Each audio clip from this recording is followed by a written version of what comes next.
Dave mga bossing. So yung nakabili ng ating Vomero 5 na Valentine. So let's go mga bossing. Check natin kung kasya sa kanya. Bibili daw niya yung kanyang mami.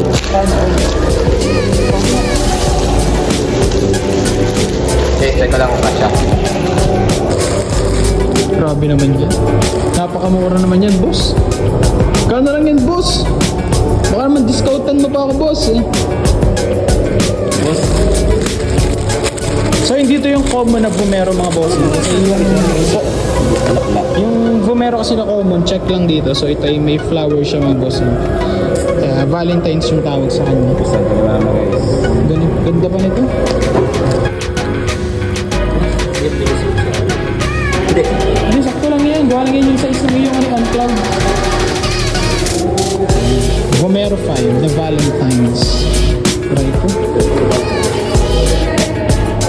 Outfit check.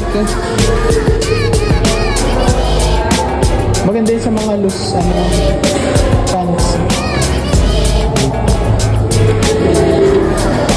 Ayan na, end na.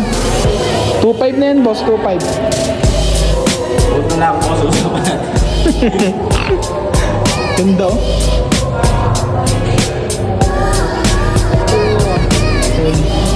Outfit check. So yung deal namin mga bossing is 2-2. Ayan. Pero dahil mabait tayo mga bossing, 2K na lang kay Paring Dave. Ano mo yung thunder? Ayan. 2K na lang mga bossing kay Paring Dave. Diyan na! Parang no. Diyan na nga! Diyan na! Diyan na! Ayos na rin. Ayos na mga bossing 2K. Tara ako. Oo nga! Diyan na rin! Diyan na! Done deal! Ito gym, legit. This one!